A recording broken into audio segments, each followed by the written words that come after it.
지난주에 또 지지난주에 북가주에 큰 불이 일어났습니다.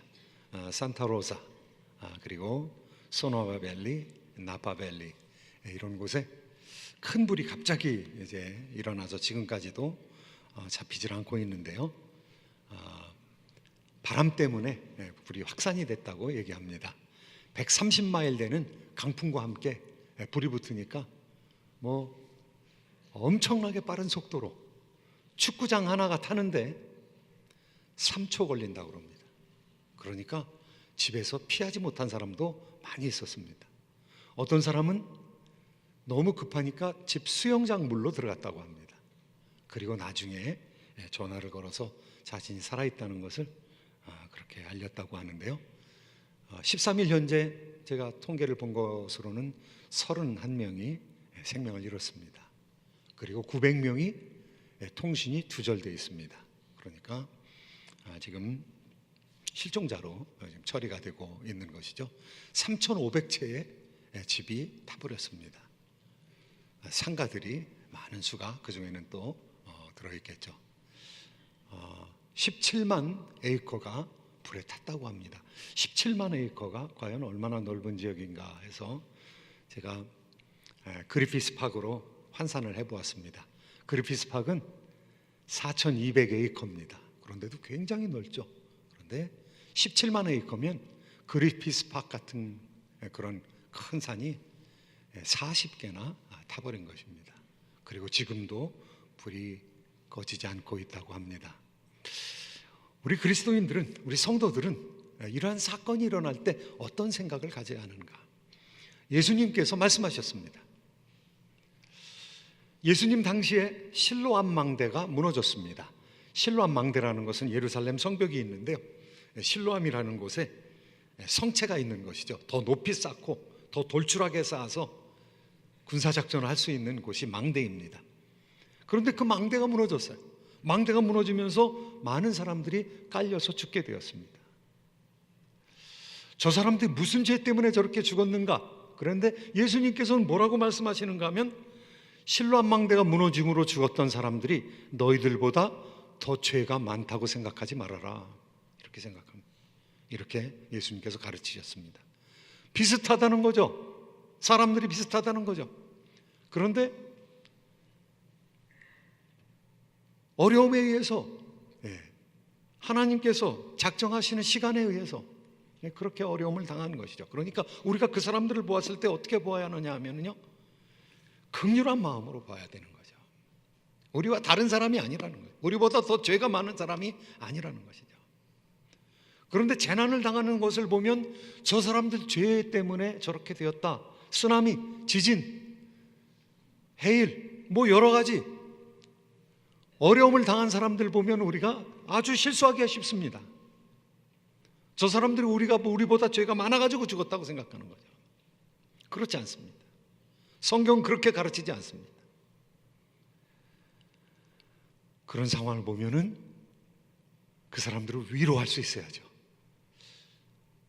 우리 부모님이 돌아가신다면 얼마나 슬프겠습니까? 우리가 잘 살고 있는 삶의 터전이 그냥 불에 타버린다면 얼마나, 우리 집이 불에 타버린다면 얼마나 슬픈 일입니까? 가족이 잃어버리는 것은 얼마나 고통스러운 일입니까? 재산이야 일으킬 수 있지만은 생명은 어떻게 하겠습니까? 그리고 우리도 경고를 받아야 되는 것이죠. 그것이 포도주의 생산지라고 해서, 그것이 의료용 마리화나의 생산지라고 해서 저 사람들이 우리보다 죄가 더 많다, 이렇게 생각하면 안 된다는 것이죠. 재난입니다. 이 재난, 미국 전체가 발생된, 이 미국 전체에 발생된 재난이 아님에도 불구하고 이 미국의 연방정부에 도움을 요청했고요. 그리고 캘리포니아 이 북가주는 비상사태가 선포되었습니다. 오늘 재앙의 이야기, 이 재앙의 이야기는 전지구적인 재앙입니다. 이 전지구적인 재앙이니까 세계 전체가 비상에 걸리는 그런 재앙이겠죠. 성경에서는 악을 징계하기 위해서 하나님께서 심판하신다는 것입니다. 하나님께서 심판하시는데 어린 양에게 그 심판을 맡겼습니다. 그래서 어린 양이 7개의 인을 떼면서 인의 심판이 계속됐고요. 그 다음에는 나팔 심판이 있었습니다. 나팔 심판에 의해서 7나팔이 불려지면서 심판에 이르렀고요. 오늘 우리가 읽고 있는 말씀은 이제 마지막 심판입니다. 마지막 심판 어떻게 이루어질 것이냐? 마지막 7대접의 심판이 기록되고 있습니다. 그런데 이 일을 통치하고 계시고 조정하고 계신 분은 하나님이라는 것이죠. 이 일이 어디서부터 시작되는가 하면 성전부터 시작된다는 것이죠. 성전에서 보낸 7천사가 대접을 가지고 나가서 땅에 붓는다는 것이죠. 나팔 심판은요, 태워지고 버려지고 피로 변하고 하는 것들이 3분의 1이었습니다. 지구상의 3분의 1이 그렇게 된다고 그랬습니다. 그런데 오늘은 3분의 1이라는 말이 없습니다. 이것은 전체가 그렇게 된다는 것이죠. 지구상의 보편적인 심판의 역사가 펼쳐지게 된다는 것이죠. 오늘 말씀 한번 1절 말씀 같이 한번 읽어보시도록 하겠습니다. 함께 읽습니다. 시작. 또 내가 들으니 성전에서 큰 음성이 나서 7천사에게 말하되 너희는 가서 하나님의 진노의 7대접을 땅에 쏟으라 하더라. 하나님의 진노의 7대접, 이제 마지막 심판을 이루겠다는 것, 전지구적인 심판을 이루겠다는 것이죠. 그 중에서 오늘 4가지를 살펴보게 되겠는데요. 첫 번째는 땅에 대한 심판입니다. 두 번째는 바다에 대한 심판입니다. 세 번째는 강과 지하수에 대한 심판입니다. 네 번째는 태양에 대한 심판입니다. 그런데 이런 것들이 다 우상이었다는 것이죠. 이 심판은 나팔 심판 첫 번째, 두 번째, 세 번째, 네 번째 심판과 거의 똑같습니다. 스케일만 다를 뿐입니다.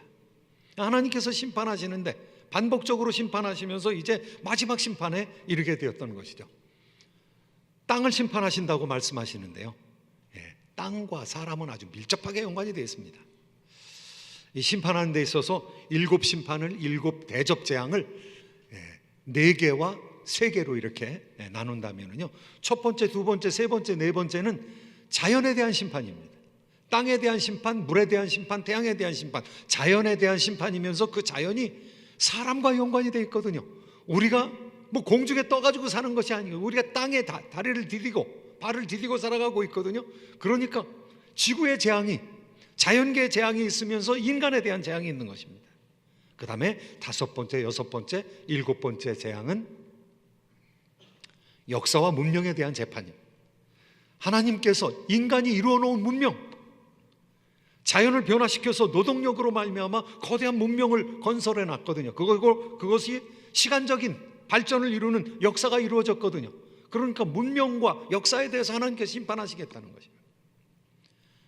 그것이 전체의 심판의 맥락을 이루고 있는데요, 첫 번째는 땅에 대한 심판입니다. 땅에 대한 심판은 애굽에서 일어났던 그 심판을 우리의 영상에 떠올립니다. 애굽의 심판 가운데서요, 애굽의 심판들은 그 당시에 사람들이 믿고 있었던 신들에 대한 심판입니다. 신들에 대한 심판인데요, 그 사람들에게는 땅이 우상이었던 것이죠.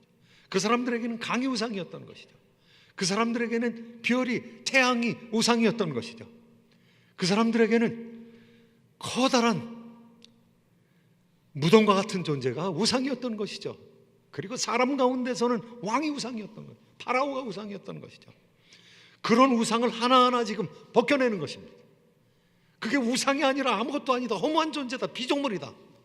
Unmasking the powers, 정사와 권세의 능력을 그냥 벗겨버리는 것입니다. 마스크를 벗겨버리는 것입니다. 그 실체를 폭로시키는 것입니다. 다 드러나게 말씀하시는 것이죠. 땅에 어떠한 일이 있었습니까? 땅에 6번째 재앙은 땅에 독종이 생기는 그런 재앙입니다. 한번 같이 2절 말씀 한번 같이 읽어보시도록 하겠습니다. 함께 읽겠습니다. 2절 말씀, 시작. 첫째 천사가 가서 그 대접을 땅에 쏟음에 짐승의 표를 받은 사람들과 그 우상에게 경배하는 자들에게 악하고 독한 종기가 나더라. 6번째 재앙입니다. 제 이름이 여기 들어가 있습니다. 참 이런 본문 나오면 제가 시험에 빠질까 말까 합니다. 이름을 바꿔야 되나 어떻게 해야 되나. 저는 이 반들반들한 민종기인데 저기 나오는 종기는 악하고 독한 종기입니다. 악종기, 독종기입니다. 근데 이런 종기가 생긴다는 거예요. 여섯 번째 재앙이죠. 모세가 너는 덤불을 갖다 가지고 그것을 공중에 날려라. 그러면 그것이 독종이 되리니 재앙이 되어서 애굽에 있는 모든 사람들에게, 모든 짐승에게, 어린아이들로부터 시작해서 어른에 이르기까지 애굽에 있는 사람이 모두 고통을 당할 것이다. 이렇게 예언했는데 그대로 되었습니다. 땅에 있는 덤불을 흩어서 날리니까 뭐 엄청난 독종이 생겨서 백성들이 다 고생하게 되었던 것이죠. 사람들은요, 이 세상을 바라보면서 참 아름답다, 귀하다, 놀랍다, 가지고 싶다, 그리고 즐기자, 이런 것들이 세상 가운데 많이 있습니다. 그리고 어떤 것들은요, 너무 성스러운 것도 있어요. 멀치아 엘리아데라는 종교학자는요, 이 세상에 거룩한 것들이 있다는 것입니다. 우주와 연관되는 것이 너무 거룩하다는 것이죠. 그래서 종교라는 것은 무엇이냐? 이 거룩한 것과 교제를 나눈다는 것이죠. 교제를 나누게 되는 것이 종교라는 것이죠. 그리고 악은 무엇이냐? 이 거룩한 것과 관계가 파괴되는 것, 단절되는 것이, 이것이 악이라는 것이죠. 여러분, 태양을 보면 어떤 생각이 듭니까? 와, 대단하다. 어떻게 저렇게 불덩이가 하늘에 걸렸을까? 달을 보면 어떻습니까? 낭만적이죠. 어떻게 저렇게 밝은 달이 공중을 이렇게 지배하고 있을까? 밤을 지배하고 있을까? 별들 어떻습니까? 그리고 그 별들을 허블 망원경으로 보았을 때 거기 나오는 찬란한, 그야말로 놀라운 색깔들, 그리고 변화들, 그리고 그 별들의 무리들, 이 얼마나 아름다운 일입니까? 그러니까 거룩한 마음이 드는 거죠. 와, 하나님 감사합니다. 하나님 능력이네요. 하나님 아름다움 그 자체네요. 어떻게 저렇게 아름다운, 하나님이 아름답지 않고는 어떻게 저런 아름다움을 창조할 수 있겠습니까?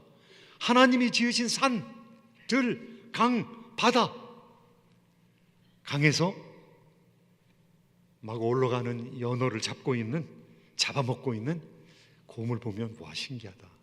예. 그런데 거기까지는 좋은 것이죠. 그런데 사람들이 삐끗하면 그 아름다운 것을 보고 숭배하게 되거든요. 그것들이 우상이 되거든요. 태양을 섬기거든요. 하나님 뭐라고 말씀하십니까? 그 너희들을 보라고, 너희들 즐기라고 준 거지, 그거 섬기라고 준 것이 아니다. 너희는 땅에 생육하고 번성해서 땅에 가득하라, 땅에 충만하라, 땅을 다스려라. 1월 성신을 보고 하늘의 해와 달과 별들을 보고 섬기지 말아라. 절대로. 그건 너희를 위해서 준 것이다. 커다란 바위와 큰 나무와 큰 짐승과 아름다운 강과 산과 들을 바라보는 거 섬기지 말아라. 그거 섬기면 안 된다. 그거 섬길 것이 아니라 너희들이 다스릴 것이다. 그런데 사람들이 그걸 섬기고 있다면요, 얼마나 하나님 속이 터지겠습니까? 이거 지들이 누리라고 준 건데 그거를 섬기고 있다니 하나님께서 얼마나 마음이 아프시겠습니까? 그런데 고대 사람들은 하나님을 잃어버리니까, 지혜를 잃어버리니까 사람이 가지고 있는 피조물을 섬기는 것이죠. 자연을 섬기는 사람들이 생기는가 하면은 사람이 이루어놓은 가지고 그걸 섬기는 거죠. 명예를 섬기는 거죠. 돈을 섬기는 거죠. 권력을 섬기는 거죠. 우상들을 섬기는 것이죠. 근데 하나님께서 심판하신다는 것은요, 그런 우상들을 심판하시겠다는 것입니다. 특별히 땅을 심판하시는데요, 땅에서 올라온 짐승이 있거든요. 계시록에서는 땅에서 올라온 짐승이 있다고 얘기하고 있거든요. 계시록 13장에서 바다에서 올라온 짐승, 땅에서 올라온 짐승, 그 땅에서 올라온 짐승은 거짓 선지자라고 했습니다. 거짓 선지자가 바다에서 올라온 짐승을 위해서 우상을 만들었거든요. 그리고 우상을 만들고 그거 섬기라고, 거기에 절하라고. 오늘 본문 말씀에 보면은요, 권세 있으신 심판관이시라는 것이죠. 하나님께서 오늘 전능하신 하나님이라고 얘기하고 있고요. 그리고 물을 맡은 자, 그 물을 맡은 천사가 하나님께서 이렇게 심판하는 것이 당연하다는 것이죠. 마땅하다, 의롭다는 것이죠. 사람들은요, 역사를 바라보면서 야, 이거 하나님도 너무하시지, 이럴 수가 있나 도대체. 그런데 그렇지 않다는 거죠. 사람들은 역사의 한 국면만 보고 역사를 총체적으로 보지도 못합니다. 역사에 일어나는 일들을 다 이해 못합니다. 사람들은 자기 시각으로 보게 마련입니다. 그래서 어떤 사람은 이렇게 보고 어떤 사람은 저렇게 보고, 그런데 총체적인 시각으로 역사를 정확하게 그 자체를 볼 수 있으신 분은 하나님이시죠. 하나님께서 심판하시는 것입니다. 사람들은 왜 그러냐고, 왜 이스라엘 백성들이 이렇게 무자비하게 가나안 땅을 백성을 희생시켰느냐고 그렇게 얘기를 하는데요, 하나님께서는 그 심판이라고 얘기하십니다. 하나님께서 시각을 가지고 계시고 하나님께서 능력이 있으시고 전능하시기 때문에 하나님 심판하시는 것이죠. 다윗이 굉장한 권력을 가지고 있는 사람이었습니다. 그런데 다윗이 심판하지 못한 사람이 있습니다. 다윗이 죽게 되었습니다. 자기 아들한테, 솔로몬한테 얘기합니다. 솔로몬이 이제 왕이 되었습니다. 솔로몬, 너는 지혜로운 자니까 반드시 바르실레에게 그 사람을 후대해야 된다. 그 사람 내가 도망갔을 때 나 도와준 사람이다. 생명 걸고 나 도와준 사람이다. 그러니까 바르실레 그 가문에 네가 꼭 보답을 하도록 해라. 그리고 요압 장군은 평화로운 때 사람 죽인 사람이다. 남과 북이 하나가 될 수 있었던 단계가 있었는데, 그렇게 하나가 통일될 수 있는 단계가 있었는데, 그 통일을 위해서 온 장군을 죽여버린 사람이 요압이다. 그 요압은 평안하게 백발로 음부에 내려가지 못하게 하라. 그냥 편히 죽지 못하게 하라는 거죠. 무서운 말씀. 그런데 사람은요, 요압 장군이 너무 강하기 때문에 다윗과 같은 명장이라도, 다윗과 같은 명군이라도 심판 못했습니다. 그런데 언제 심판하느냐? 아들 때 심판하는 것이죠. 역사 속에서 심판이 안 일어날 수도 있습니다. 그런데 누가 심판하시느냐? 하나님께서 심판하시는 것이죠. 하나님, 전능하신 하나님이시기 때문에, 전지하신 하나님이시기 때문에 우리 성도들의 심판에 대해서 얘기하고 있습니다. 성도들이 이 땅에서 엄청나게 고생하면서 살았거든요. 핍박당했거든요. 그리고 성도들이 이 세상으로 보면은 만물의 찌꺼기 같이 살았거든요. 그런데 하나님께서 돌이키시겠다는 것입니다. 성도들을 심판했던 그 사람들을 내가 심판하겠다는 것입니다. 오늘 말씀 가운데 보면은요, 제일 마지막 7절 말씀, 7절 말씀이 심판에 대해서 또 얘기하고 있는데요, 한 절 더 한번 읽으시도록 하겠습니다. 시작. 또 내가 들으니 제단이 말하기를 그러하다. 주 하나님 곧 전능하신 이시여 심판하시는 것이 참되시고 의로우시도다 하더라. 제단이 일어나 말하기를, 이 제단이 말하기를, 제단이 무슨 말을 합니까? 제단이. 그런데 제단이 말한다는 거예요. 그런데 제가 보기에는요, 제단 밑에서 말하는 사람들이 있는 것이죠. 제단 밑에 순교자들이 있다고 그랬습니다. 핍박당하고 죽었던 사람들이 하나님께 계속해서 탄원하기를, 신원을 위해서 간구하기를, 하나님이여 우리의 이 당한 고난을 원수 갚아주시지 않기를 언제까지 하시겠습니까? 언제 원수 갚아주시겠습니까? 이렇게 얘기한다는 거예요.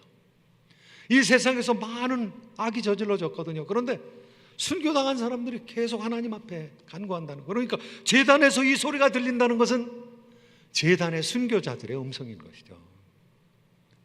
그리고 제단에서 하나님의 간절한 그 심판과 하나님의 평강의 회복을 위해서 기도하던 그 사람들의 기도가 대접에 채워져서 그것이 땅에 쏟아지는 대접 심판의 재료라는 것이죠. 그런데 그 사람들이, 그 제단이 말하기를 하나님의 재판은 의롭고 선하다, 이렇게 얘기한다는 것입니다. 사랑하는 성도 여러분, 우리가 이 세상에 억울한 일 많습니다. 잘못된 일 많습니다. 오해도 많이 받습니다. 그러나 그거에 대해서 갚아주실 분은 하나님이십니다. 내가 심판하는 사람이 아니라 하나님이 심판하시는 것이죠. 하나님께서 반드시 그렇게 하시겠다는 것이죠. 세 번째 심판은요, 태양의 심판입니다. 이제까지 태양은 이집트 사람들에게 있어서 태양신이었습니다. 이 태양신, 그런데 이 태양이 3,500년 전에 이스라엘 백성들 앞에서 이 태양이 심판당할 땐 태양이 검어졌습니다. 흑암이 되었습니다. 9번째 재앙이죠. 그래서 오늘 4개의 재앙이 나왔는데 6119입니다. 6119. 여섯 번째 재앙. 저기로 보면은요, 이집트의 재앙으로 보면은 10재앙 중에서 여섯 번째, 첫 번째, 아홉 번째, 이렇게 아홉 번째 재앙인데요. 오늘은 거꾸로 됐어요. 태양이 흑암으로 가려지는 것이 아니라 이 태양의 대접이 쏟아지니까 태양이 더 타게 되었어요. 그래서 그 태움으로 말미암아 사람들이 많이 손상이 됐습니다. 근데 그 사람들이 손상을 당해서 이 고통의 부르짖음을 하늘을 향해서 드리는데, 하나님 잘못했습니다 이렇게 얘기하지 않는다는 거죠. 하나님을 비방한다는 거예요. 하나님께 영광도 돌리지 아니하고 하나님의 능력을 인정하지도 않고 회개하지도 않는다는 것이죠. 태양은 여러 가지 역할을 합니다. 그래서 태양신을 섬긴 사람들이 얼마나 많습니까? 그런데 하나님께서 그 태양을 심판하시겠다는 것이죠. 태양이 더 태운다는 것이죠. 우리가 태양을 바라보면서, 달과 별을 바라보면서 기쁨으로, 즐거움으로 감상할 수 있는 이유는 무엇입니까? 그것은요, 하나님께서 몇십 겹으로 이 지구를 보호하고 계시기 때문에 그렇습니다. 태양은 어떤 존재입니까?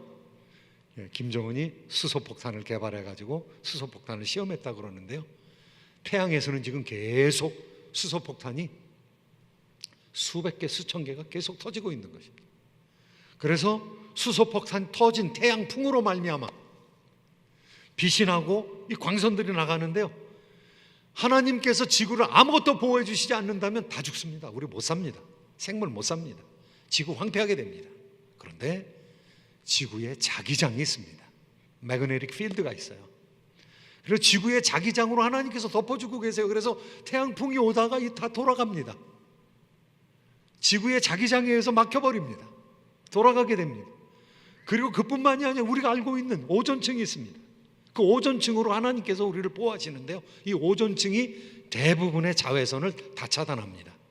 그런데 오존층 구멍이 뚫린 곳으로 자외선이 들어오게 되면 어떻게 됩니까? 피부암에 걸리게 되죠. 그래서 태양을 많이 쏘이는 건 좋지 않다고 그러죠. 어느 정도 적절하게 쓰면 비타민 D가 발생이 되지만 그렇지 않고 많이 쏘이게 되면 피부암에 걸린다, 그렇게 얘기를 하죠.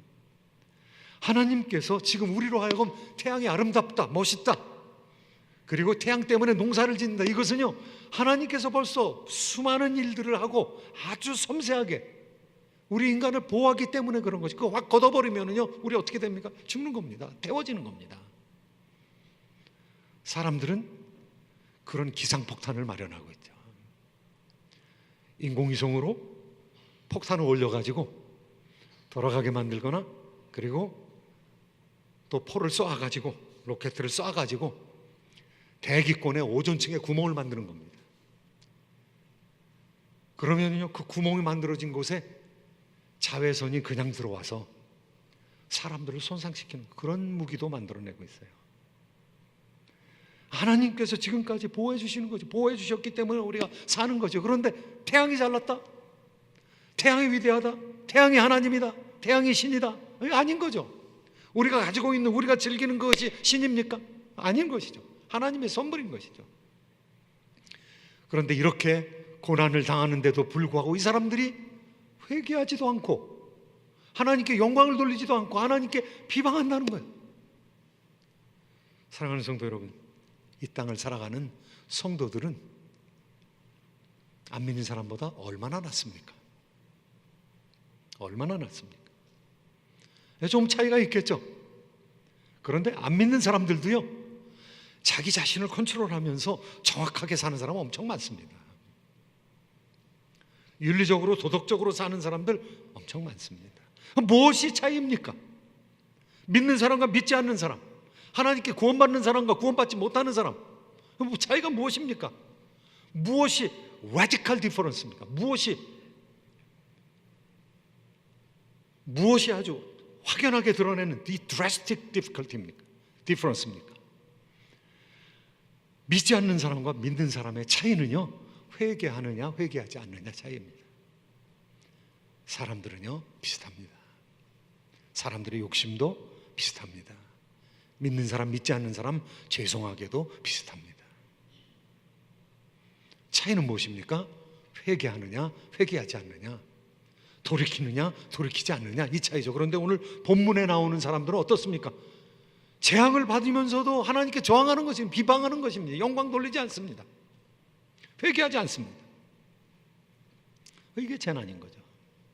이스라엘의 역사 가운데서 암흑시대라고 하는 곳이 있었습니다. 암흑시대라고 하는 것은 사사시대입니다. 사사들이 통치하던 시대. 계속해서 하나님 백성들이 타락했습니다. 그 타락하는 주기가 있어요. 주기. 그 주기를 4S, 네 가지 S라는 단어로 설명을 합니다. 이스라엘 백성들이 죄를 범했습니다. 죄를 범했어요. 죄를 범하니까 이 민족들이 침입을 해가지고 엄청난 슬픔을 당했습니다. sorrow, 엄청난 슬픔을 당했어요. 이 슬픔을 당한 사람들이 하나님 앞에 나와서 기도하면 하나님 살려주세요. supplication, 하나님께 간구하는 것이죠. supplication, 회개하면서 하나님께 나가는 것이죠. 그럼 하나님께서 savior, 하나님께서 구원자로 사사를 보내주십니다. 그런데 그 과정이 계속 400년 동안 계속 반복되는 거죠. 그래서 암흑시대라고 얘기합니다. 그런데 암흑시대가 오늘 여기 네 번째 재앙을 맞이하면서 하는 사람들의 반응보다 훨씬 낫다는 거죠. 암흑시대에 살아가던 사람들이 이 슬픔 때문에, sorrow 때문에 supplication, 하나님 앞에 회개하고 돌아왔다는 거 아니에요. 하나님 안 그러겠습니다. 이제 살려주세요. 잘못했습니다. 회개하느냐 회개하지 않느냐, 역사의 가장 저열한 때라 하더라도 하나님의 백성들이 기본적으로 회개했다는 것이죠. 기본적으로 회개하고 돌아왔다는 것이죠. 그럼 하나님께 살려주셨다는 거죠. 그런데 여기 오늘 나오는 사람들은요, 회개하지 않습니다. 하나님께 영광 돌리지 않습니다. 8절 말씀, 9절 말씀 한번 같이 다시 한번 읽어보시도록 하겠습니다. 함께 읽겠습니다. 시작. 넷째 천사가 그 대접을 해에 쏟음에 해가 권세를 받아 불로 사람들을 태우니 사람들이 크게 태움에 태워진지라.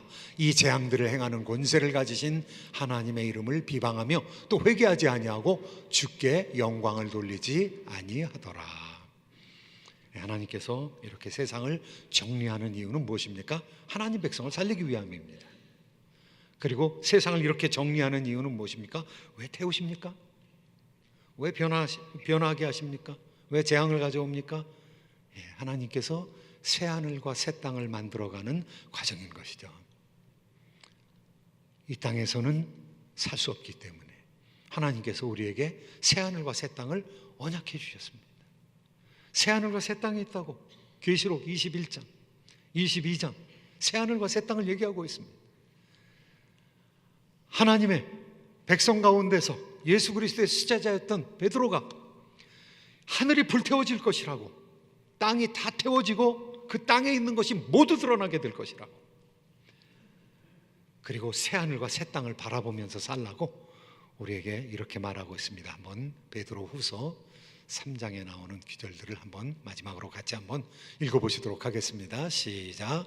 하나님의 날이 임하기를 바라보고 간절히 사모하라. 그날에 하늘이 불에 타서 풀어지고 물질이 뜨거운 불에 녹아지려니와 우리는 그의 약속대로 의가 있는 곳인 새하늘과 새 땅을 바라보도다.